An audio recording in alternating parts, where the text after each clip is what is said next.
आगे हम लोग देखते हैं होम्योपैथिक फार्मेसी में एक next most important topic, scope of homeopathic pharmacy relation to Organon of Medicine. तो ऑर्गेनॉन ऑफ मेडिसिन के रिलेशन में जो होम्योपैथिक फार्मेसी है उसके क्या स्कोप हैं ये हम लोग देखेंगे।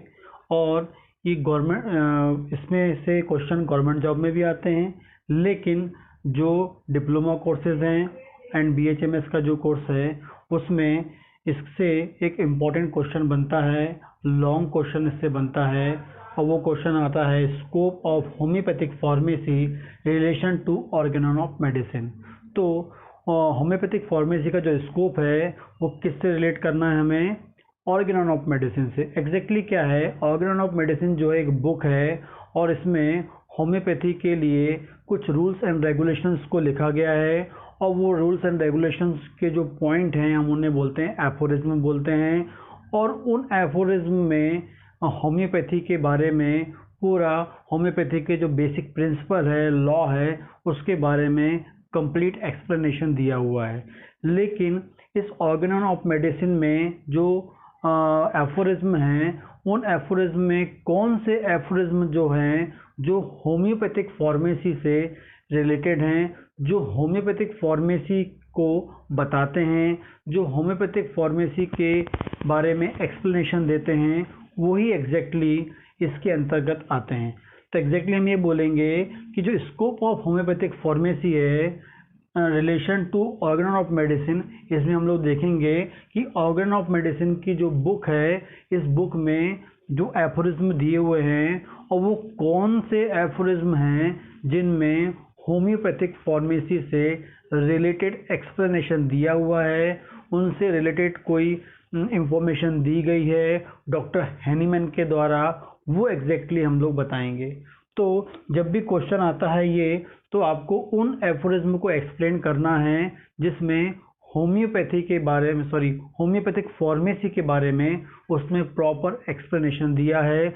कौन कौन से एफोरिज्म जो हैं जो होम्योपैथिक फार्मेसी को कवर करते हैं, ठीक उन एफोरिज्म को एग्जैक्टली यहाँ पर एक्सप्लेन करना है। यदि हम उन एफोरिज्म नंबर को प्रॉपरली एक्सप्लेन कर देंगे तो वो हो जाएगा scope of homeopathic pharmacy relation to Organon of Medicine. ठीक, तो हम लोग देखते हैं कि जो एग्जैक्टली जो है होम्योपैथिक फार्मेसी के बारे में या होम्योपैथिक फार्मेसी से रिलेटेड जो भी एक्सप्लेनेशन है, जो भी इंफॉर्मेशन है, जो भी लॉ है, वो एफोरिज्म नंबर 264 264 से 288 एफोरिज्म नंबर 264 टू 288 एफोरिज्म के बीच में 264 एफोरिज्म टू 288 264 टू 288 264 टू 288,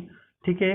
इन इतने एफोरिज्म में या 264 से 268 के बीच में जितने भी एफोरिज्म हैं इन एफोरिज्म में क्या किया गया है? होम्योपैथिक फार्मेसी के बारे में, होम्योपैथिक फार्मेसी के लॉ एक्सप्लेनेशन को एक्सप्लेन किया है डॉक्टर हैनीमैन ने, वो एग्जैक्टली इसके अंतर्गत आते हैं। ठीक, तो आपको जब भी क्वेश्चन है आप स्टार्ट करेंगे तो आपको पता होना चाहिए, जैसे क्वेश्चन आता है कि भाई होम्योपैथिक फार्मेसी का स्कोप बताना related to Organon of Medicine, तो आपको याद होना चाहिए कि वो कौन से किस एफोरिज्म से किस एफोरिज्म के बीच में आता है। 264 टू 288 एफोरिज्म के बीच में इसे एक्सप्लेन किया गया है। ठीक, तो पहला हम देखते हैं, सबसे पहला एफोरिज्म है 264 264 जो एफोरिज्म नंबर है। इस एफोरिज्म नंबर, ये एफोरिज्म का में लिखा है ऑर्गेनॉन ऑफ मेडिसिन में लिखा। ऑर्गेनॉन ऑफ मेडिसिन क्या एक बुक है, तो ऑर्गेनॉन ऑफ मेडिसिन एक बुक है, उस बुक में बहुत सारे लॉ लिखे हैं, उन्हें हम बोलते हैं एफोरिज्म। और उसमें जो एफोरिज्म नंबर 264 नंबर का जो एफोरिज्म है उसमें बताया गया है exactly selection of genuine medicines के बारे में बताया है। True physician must be provide with genuine medicine. तो 264 में एग्जैक्टली एक्सप्लेन किया गया है सिलेक्शन ऑफ जेन्युइन मेडिसिन। जो भी पेशेंट आपके पास आया है उसकी case taking, totality of symptom, उसके बाद सिलेक्शन ऑफ जो हम मेडिसिन करेंगे on the basis of totality of symptom. तो ट्रू फिजिशियन क्या करेगा, एक जेन्युइन मेडिसिन सेलेक्ट करेगा, किसके लिए, पेशेंट के लिए।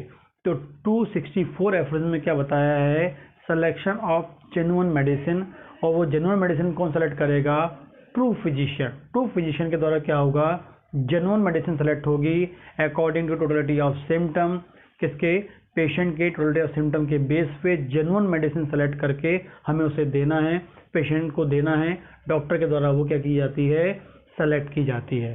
तो 264 mean selection of genuine medicine. ठीक, आगे बात करेंगे एफरेज नंबर 265 एफरेज में क्या बोलता है, patient should take right medicine, correctly chosen medicine and prepared by physician.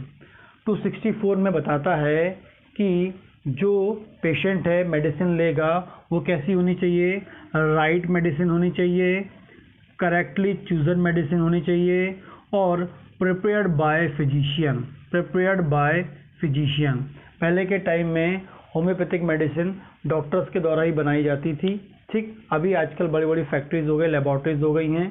ठीक है, लेकिन डॉक्टर हैनीमैन ने क्या बताया है कि 265 एफरेज में क्या बोला है, राइट मेडिसिन लेना है पेशेंट को, करेक्टली चूजन मेडिसिन लेनी है एंड प्रिपेयर्ड बाय फिजिशियन के द्वारा प्रिपेयर होने वाली मेडिसिन को लेनी है 265 एफरेज में। अगला बोलता है aphorism number 266 and its footnotes जो है उसमें क्या बोला गया है, in crude state medicine are more potent. 266 aphorism में बताता है, या उसमें डॉक्टर हैनीमैन ने एक्सप्लेन किया है कि यदि क्रूड ड्रग सब्सटेंस है या क्रूड जो ड्रग है वो क्रूड स्टेट में है, कोई ड्रग सब्सटेंस क्रूड स्टेट में है, ठीक, मतलब उससे कोई प्रोसेसिंग नहीं की गई है, तो उस स्टेट में वो जो ड्रग है मोर पोटेंट होता है, वेरी इफेक्टिव होता है, ज़्यादा एक्शन करने वाला होता है। तो 266 एफरेज में डॉक्टर हैनीमैन बोलते हैं यदि कोई ड्रग सब्सटेंस क्रूड स्टेट में है, उस पर कोई भी प्रोसेसिंग नहीं की गई है, उस कंडीशन में वो ड्रग सब्सटेंस कैसा होता है, मोर पोटेंट होता है। लेकिन किस स्टेज में होना चाहिए, क्रूड स्टेज में होना चाहिए मेडिसिन। ठीक है ना, एनिमल ले लें, वेजिटेबल सब्सटेंस ले लें, ठीक है ना, ठीक है, उसकी जो क्वालिटी है is in their raw state. ठीक है ना, जब रॉ स्टेट में होगी मतलब उस पर कोई प्रोसेसिंग नहीं की गई है। ठीक है, वो जो एनिमल सब्सटेंस है, एनिमल ड्रग सब्सटेंस है, वेजिटेबल ड्रग सब्सटेंस है, उसमें वो एकदम रॉ है, कोई प्रोसेसिंग नहीं की गई है, उस कंडीशन में उसकी जो मेडिसिनल क्वालिटी कैसी होगी, बहुत अच्छी होगी।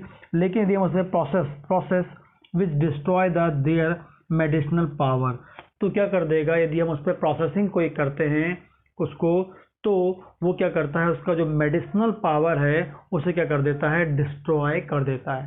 तो डॉक्टर हैनीमैन ये बोलते हैं कि कोई भी ड्रग सब्सटेंस वो क्रूड स्टेट में होगा, कोई भी ड्रग सब्सटेंस यदि वो क्रूड स्टेट में होगा मोर पोटेंट होगा, रॉ स्टेट में होगा मोर पोटेंट होगा, लेकिन जैसे ही आप उसे प्रोसेस करेंगे तो उसका जो मेडिसिनल पावर है वो कैसा हो जाएगा, डिस्ट्रॉय हो जाएगा या कम होते जाएगा।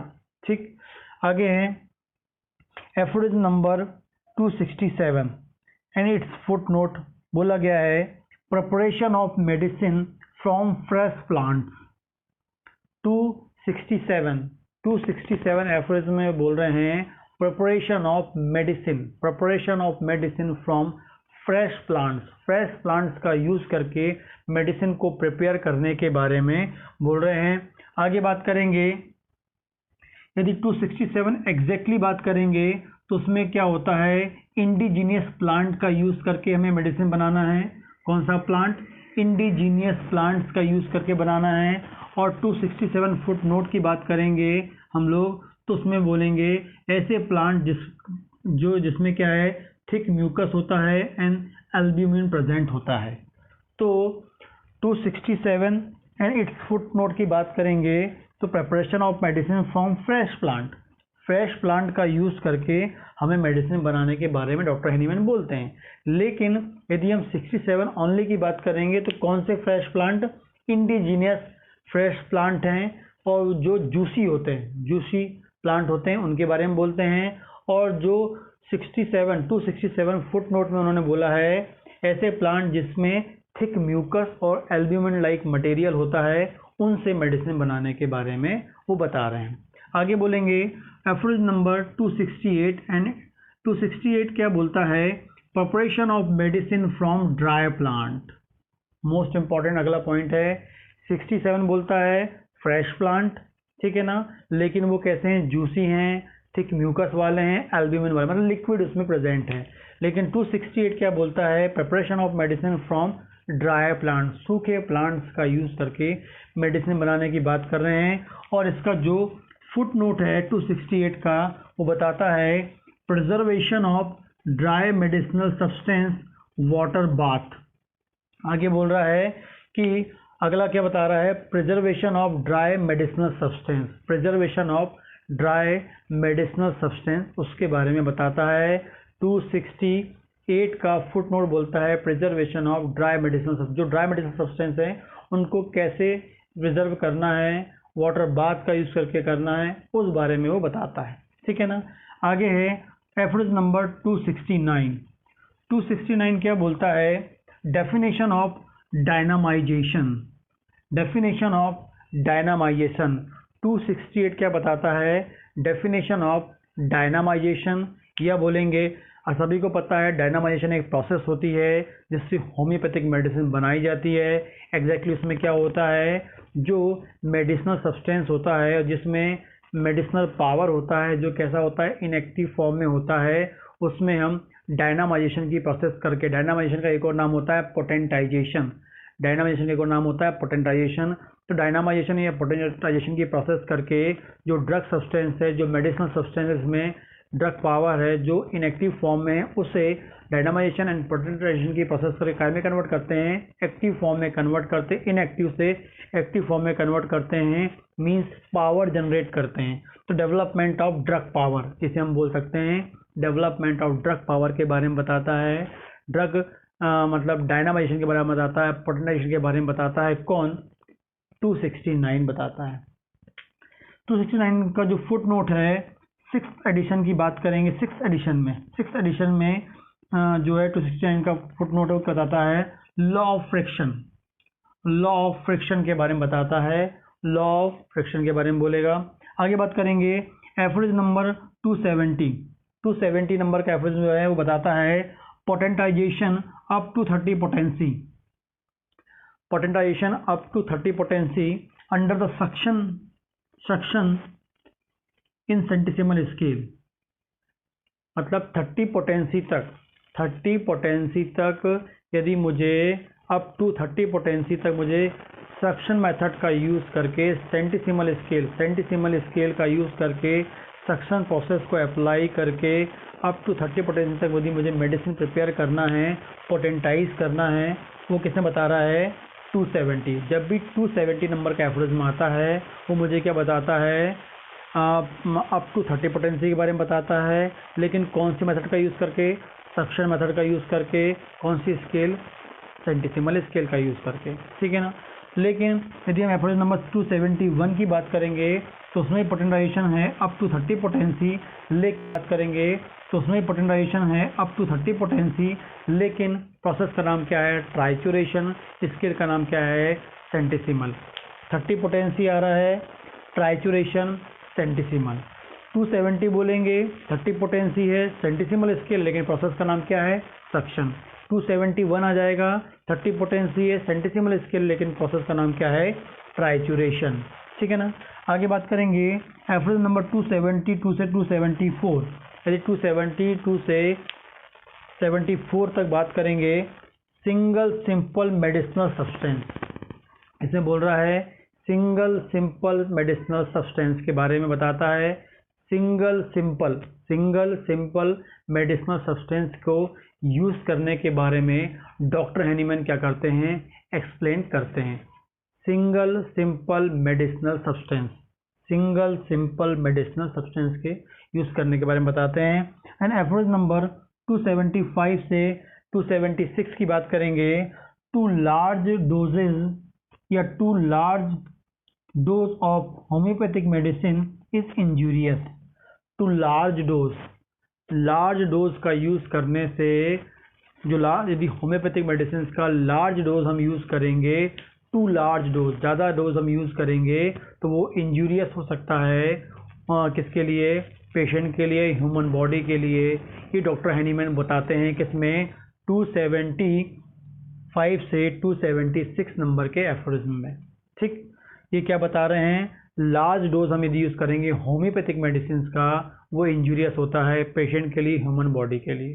तो यहाँ जो मैंने आपको बताया, इसको एक बार हम लोग रिवाइज करते हैं। पहले देखते हैं 264 से 268 के बीच में जो स्कोप ऑफ होम्योपैथिक फार्मेसी है, किससे रिलेटेड? ऑर्गन ऑफ मेडिसिन से वो एक्सप्लेन किया गया है। तो 264 में क्या बताया गया है? सिलेक्शन ऑफ जेन्युइन मेडिसिन के बारे में। एफरोज 265 में क्या बताया गया? Right medicine, correct medicine and prepared by physician, ये पेशेंट को लेना है, बताया गया है। 266 में क्या बताया गया है? क्रूड स्टेट में जो ड्रग है वो मोर पोटेंट होती है। ठीक है, प्रोसेस करने के बाद उनका जो पावर कम हो जाता है। 267 में क्या बताता है? Preparation of medicine fresh plant से, लेकिन वो जूसी होंगे, इंडिजीनियस होंगे, म्यूकस वाले हो सकते हैं, थिक एंड एल्ब्यूमिनस वाले हो सकते हैं। लेकिन 268 में क्या बताता है? प्रिपरेशन ऑफ मेडिसिन कहाँ से? ड्राई प्लांट से बताता है। फिर है 69 में क्या बोलता है?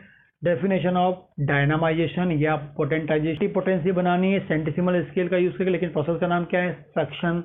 लेकिन 71 क्या बताता है? 30 पोटेंसी सेंटिसिमल, लेकिन ट्राइचुरेशन। एंड 272 से 274 क्या बताता है? सिंगल सिंपल मेडिसिनल सब्सटेंस के बारे में बोलता है। एंड 275 टू 276 क्या बोलता है?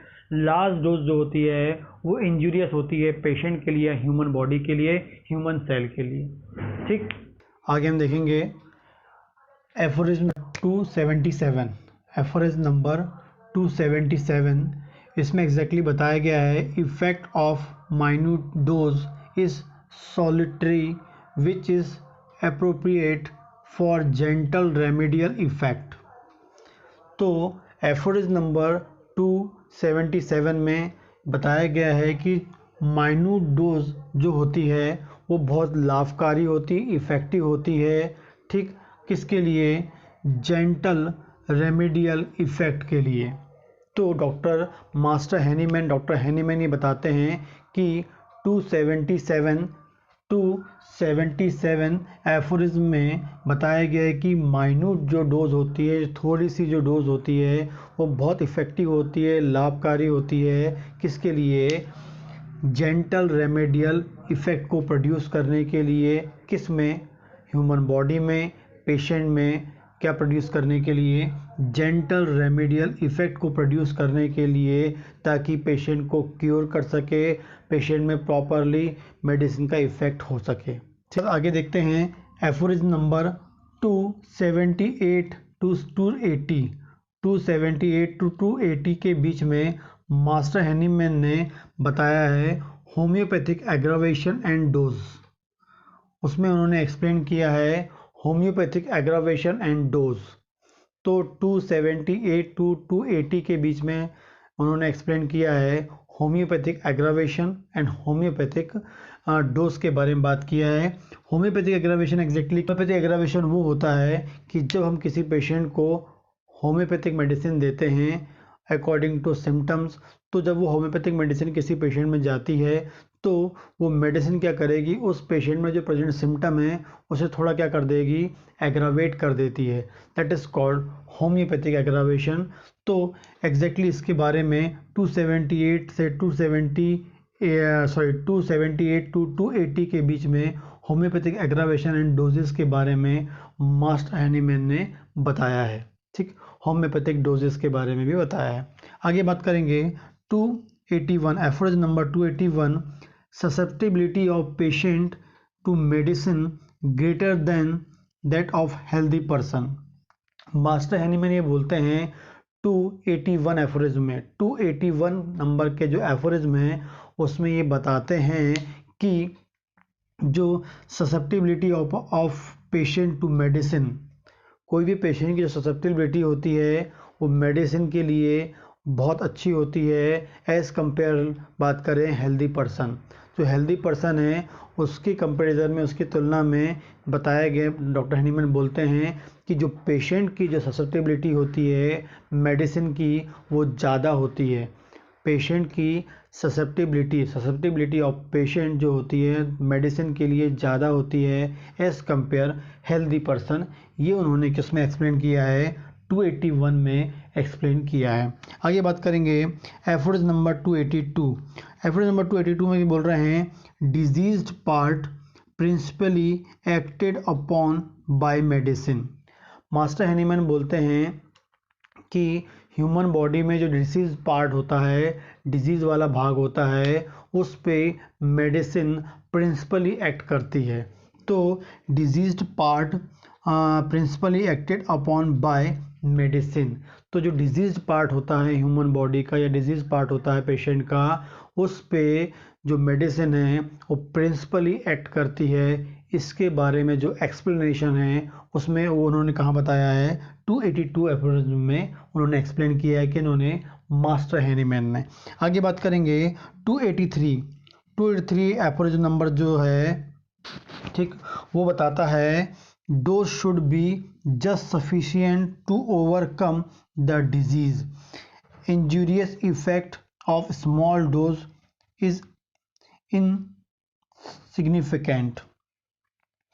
ये एफोरिज्म में ये बताता है कि यदि आप बहुत कम मात्रा में माइन्यूट डोज यूज़ करेंगे, ठीक है ना, on the basis of selection of on the basis of totality of symptom, आप माइन्यूट डोज क्या करते हैं, सेलेक्ट करते हैं और वो पेशेंट को देते हैं। डॉक्टर क्या करेगा, फिजिशियन क्या करेगा, पेशेंट उनके पास आएगा और पेशेंट के अकॉर्डिंग क्या करेगा, वो टोटलिटी ऑफ सिम्टम करेगा और मेडिसिन सेलेक्ट करेगा। और मेडिसिन सेलेक्ट करने के बाद यदि वो माइन्यूट डोज, बहुत कम मात्रा में वो माइन्यूट डोज देता है पेशेंट को, ठीक है, तो वो बॉडी में जाकर सफिशिएंट इफेक्ट करती है, डिजीज़ पे ऊपर काम करती है, डिजीज़ को क्योर करने में हेल्प करती है। लेकिन यदि बाय चांस वो किसी कारण से प्रॉपर सिलेक्शन ऑफ रेमेडी नहीं कर पाता है, प्रॉपर टोटलिटी ऑफ सिम्टम नहीं कर पाता है, तो प्रॉपर मेडिसिन नहीं दे पाता है, मतलब रॉन्ग सिलेक्शन हो जाता है। और रॉन्ग सिलेक्शन होने के बाद भी वो जो मेडिसिन है जो माइन्यूट डोज में दी है डॉक्टर फिजिशियन ने, वो उसकी बॉडी में जाकर किसी भी प्रकार का इंजरी प्रोड्यूस नहीं करेगी। तो एग्जैक्टली इस एफोरिज्म में ये बता रहा है कि यदि आप स्मॉल डोज में मेडिसिन देते हैं, यदि आप प्रॉपर सिलेक्शन ऑफ रेमेडी करते हैं, स्मॉल डोज में देते हैं, तो वो डिजीज़ को सही कर देगी, सफिशिएंट इफेक्ट दिखाएगी। लेकिन यदि आपने प्रॉपर सिलेक्शन ऑफ मेडिसिन नहीं किया और रॉन्ग मेडिसिन बाई चांस दे दिया, लेकिन वो स्मॉल डोज में गई है, तो वो बॉडी में जाकर किसी भी प्रकार की इंजरी प्रोड्यूस नहीं करती है। ये बता रहा है 283 एफोरिज्म में कौन, मास्टर हैनीमैन। फिर से मैं एक बार बोल रहा हूँ, स्मॉल डोज में मेडिसिन कोई फिजिशियन किसी पेशेंट को देता है और वो जो मेडिसिन दी है स्मॉल डोज में, यदि वो प्रॉपर सेलेक्टेड रेमेडी है तो वो उसकी बॉडी में जाएगी और प्रॉपर एक्शन दिखाएगी और उसके डिजीज़ पे एक्शन दिखाएगी और क्योर करने में हेल्प करेगी। लेकिन यदि उस फिजिशियन ने प्रॉपर सिलेक्शन नहीं कर पाया, रॉन्ग मेडिसिन दे दी, लेकिन वो स्मॉल डोज में गई है, तो बॉडी में जाकर वो किसी प्रकार की इंजरी प्रोड्यूस नहीं करेगी, उसमें किसी प्रकार के एबनॉर्मलिटी प्रोड्यूस करने के लिए वो रिस्पॉन्सिबल नहीं होगी। क्यों? क्योंकि हमने क्या दिया है, स्मॉल डोज में मेडिसिन दी है। तो इसके बारे में मास्टर हैनीमैन 283 एफोरिज्म में बताते हैं। आगे है 284 एफोरिज्म, 284 एफोरिज्म नंबर है। ये बताता है relation between action of a dose and material quantity of medicine used. ये बताता है कि जो आपने डोज यूज़ की है, जो डॉक्टर ने या फिजिशियन जो डोज यूज़ की है, उस डोज का एक्शन कैसा करेगा कि उस डोज में किस क्वांटिटी में मटेरियल गया है, मेडिसिन का मटेरियल गया है। यदि हम एग्जाम्पल बात करें, एक पेशेंट मेरे पास आया हुआ है, मैंने उसे 30 पोटेंसी दी है, ठीक है ना, 30 पोटेंसी दी है और 30 पोटेंसी की डोज दी है। तो डोज तो काम करेगा, लेकिन जो उसमें पोटेंसी दी है वो पोटेंसी से मुझे क्या मालूम चलेगा कि उसमें जो मेडिसिन का जो मटेरियल है वो कितनी क्वांटिटी में है। यदि मैं बात करूँ, कोई पेशेंट मेरे पास है, उसको मैं 200 पावर दी है, 200 पोटेंसी दी है, तो 200 पोटेंसी और 30 पोटेंसी में बहुत डिफरेंस होता है। किसका? मटेरियल क्वांटिटी ऑफ मेडिसिन का। जो मेडिसिन की जो मटेरियल क्वांटिटी है उसका डिफरेंस आ जाएगा। 30 की बात करेंगे तो उसमें मटेरियल थोड़ा ज़्यादा होगा, और 200 वाली पावर जो होगी उसमें मटेरियल थोड़ा सा कम होगा, ठीक है ना। तो ये बता रहे हैं कि जो relation between action of a dose, जो आप डोज दे रहे हैं वो डोज और जो डोज आप दे रहे हैं उस डोज में कितना मटेरियल है, कितना क्वांटिटी में मटेरियल है, उन दोनों के जो रिलेशन है उसके बारे में एक्सप्लेनेशन उन्होंने कहाँ पे दिया है? 284 में दिया है। तो relation between action of a dose and material quantity of a medicine used, ठीक है ना। तो 30 पावर की आप यूज़ करेंगे तो उसमें मटेरियल क्वांटिटी अलग होगी, 200 पावर की यूज़ करेंगे तो उसमें मटेरियल क्वांटिटी अलग होगी, और उसके अकॉर्डिंग उनका कैसा होगा? एक्शन होगा। इसके बारे में मास्टर हैनीमैन क्या बोलते हैं? 284 में बता रहे हैं, ठीक। आगे बात करेंगे एवरेज नंबर 285। एवरेज नंबर 285 क्या बताता है? Effect of diminishing the volume of the dose. क्या बता रहा है वो? Effect of diminishing the volume of the dose. Effect of diminishing the volume of the dose, ठीक। यहाँ ये बता रहा है कि जो मेडिसिन का इफेक्ट है वो डिपेंड करता है वॉल्यूम ऑफ द डोज, वो डिपेंड करता है वॉल्यूम ऑफ द डोज पर डिपेंड करता है, ठीक है। एग्जैक्टली 285 क्या बताता है कि ये बताता है कि यहाँ पर जो इफेक्ट होता है मेडिसिन का वो किस पर डिपेंड करता है? वॉल्यूम ऑफ द डोज पर डिपेंड करता है। जैसे जैसे आप वॉल्यूम ऑफ द डोज कम करेंगे मेडिसिन का इफेक्ट भी कैसा होता जाएगा? कम होता जाएगा। जैसे जैसे आप वॉल्यूम ऑफ द डोज कैसे करेंगे? कम करेंगे, डिक्रीज करेंगे, ऑटोमेटिकली जो इफेक्ट है मेडिसिन का वो भी कैसा हो जाएगा? डिक्रीज होता जाएगा। इसके बारे में 285 एफोरिज्म में क्या किसने? मास्टर हैनीमैन ने एक्सप्लेन किया है। आगे बात करेंगे last two aphorism number 286 to 87। 286 to 87 ये बताता है effect of medicine in liquid form. यदि हम कोई मेडिसिन लिक्विड फॉर्म में देते हैं तो वो कैसे एक्ट करती है, तो उसका एक्शन कैसे होता है, उसका एक्ट कर वो कैसे इफेक्ट लेके आती है ह्यूमन बॉडी में। जब भी आप कोई मेडिसिन को लिक्विड फॉर्म में देते हैं तो लिक्विड फॉर्म में जाने के बाद वो ह्यूमन बॉडी में कैसे एक्ट करती है, वो एक्ट करके क्या चेंज लेके आती है, उसके बारे में मास्टर हैनीमैन ने 286 टू 287 उन्होंने क्या बताया है, इसके बारे में एक्सप्लेन किया है। तो ये जितने भी मैंने आपको पॉइंट्स बताए हैं एफोरिज्म वाइज, ये पूरे पॉइंट्स आप बिल्कुल ऐसे बिल्कुल एज इट इज़ आप लिख दें पॉइंट टू पॉइंट, और थोड़ा उन्हें एक्सप्लेन कर दें, तो एग्ज़ाम में जो आपका क्वेश्चन है वो कंप्लीट हो जाएगा। गवर्नमेंट जॉब में भी ये एफोरिज्म वाइज ये वाले पॉइंट आते हैं, लेकिन यदि BHA में से डिप्लोमा कोर्सेज़ की बात करें और एग्ज़ाम में क्वेश्चन आ गया scope of homeopathic pharmacy in relation to Organon of medicine. Homoeopathic pharmacy का जो स्कोप है वो ऑर्गेनन ऑफ मेडिसिन से है, तो हम कैसे उसको एक्सप्लेन करेंगे? जो ऑर्गेनन ऑफ मेडिसिन एक जो बुक है जिसमें बहुत सारे एफोरिज्म है, उसमें से कुछ एफोरिज्म में क्या दिया है? होम्योपैथिक फार्मेसी के बारे में एक्सप्लेन किया गया है। तो उन एफोरिज्म नंबर को अपन क्या करना है? डिटेल में जो पॉइंट्स हैं, जो उस बुक में जो एफोरिज्म नंबर में जो पॉइंट्स लिखे हुए हैं उन पॉइंट्स को मैंने आपको बताया है, उन पॉइंट्स को एग्जाम में एज इट इज़ जो मैंने आपको बताया उसको आप लिख दीजिए। आपका क्वेश्चन कैसा हो जाएगा? कंप्लीट हो जाएगा। 10 मार्क्स में भी आता है, लॉन्ग क्वेश्चन में बनता है, शॉर्ट क्वेश्चन में बनता है। मोस्ट प्रोबेबली जो होता है ये लॉन्ग क्वेश्चन ज़्यादा बनता है। तो आपको ये जितने मैंने एफोरिज्म बताए हैं वो एफोरिज्म नंबर डाल के आपको प्रॉपरली एक्सप्लेन करना है, ताकि आपका जो क्वेश्चन है पूरा सॉल्व हो जाए, चाहे डिप्लोमा कोर्सेज हो चाहे BHMS का कोर्स हो उसमें ये वाला क्वेश्चन आता है होम्योपैथिक फार्मेसी में। ठीक।